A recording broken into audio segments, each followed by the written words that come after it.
25 முறைக்கு மேலாக நான் பணியிட மாறுதல் செய்யப்பட்டிருக்கிறேன். அவை ஒவ்வொன்றையும் நான் விருதாகத்தான் கருதுகிறேன். அடிப்படையில் எல்லோரும் நினைக்கலாம், இவர்களுக்கு ஊழலுக்கு எதிரான இந்த நேர்மையை தவிர வேறு எதுவுமே தெரியாது என்கின்ற தொனியிலே அவர்கள் சொல்லலாம். நான் எண்ணுவதெல்லாம் நம்முடைய சமூகத்தில் நாட்டில் நடக்கக்கூடிய எல்லா பிரச்சனைகளுக்கும் ஊற்றுக்கண்ணாக இந்த ஊழல் தான் இருக்கிறது என்று நான் கருதுகிறேன். நீங்கள் ஆழமாக யோசித்து பார்த்தால் பண நலனை நாடுபவன் இன நலனை தூக்கி எறிவான் என்று நான் நம்புகிறேன். நிதியில் குறியாக இருப்பவன் நீதியை நிச்சயமாக அளிக்க மாட்டான் என்று உறுதியாக நாம் நம்புகிறோம்.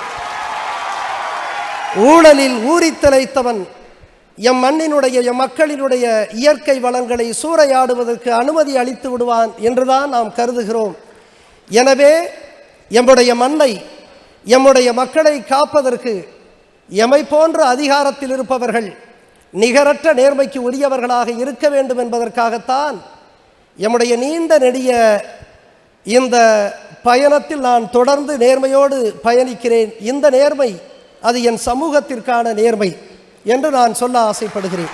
Super sir, super sir. உங்ககிட்ட சிங்கப்பாதையா பூப்பாதையான்னு கேட்டால் மக்கள் பாதைன்னு சொல்லிட்டீங்க.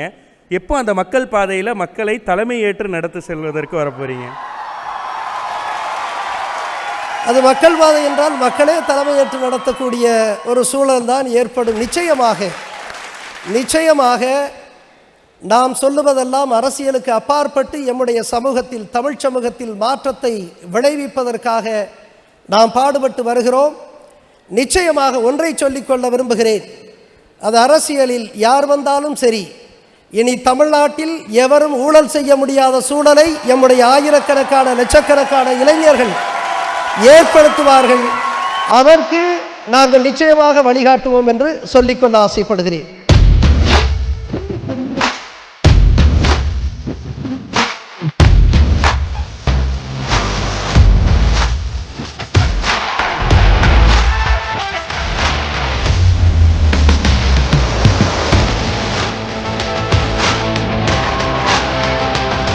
நாங்கள் நேர்மையாக இருப்பது என்பது எங்களுடைய சமூகத்திற்காக, விருதிற்காக அல்ல.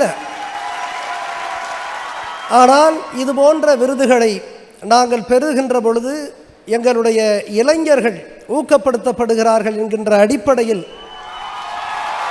நான் தமிழகத்தில் முதன்முறையாக மேடையிலே நான் பிஹைண்ட் வுட்ஸ் அளிக்கக்கூடிய இந்த விருதை பெறுகிறேன்.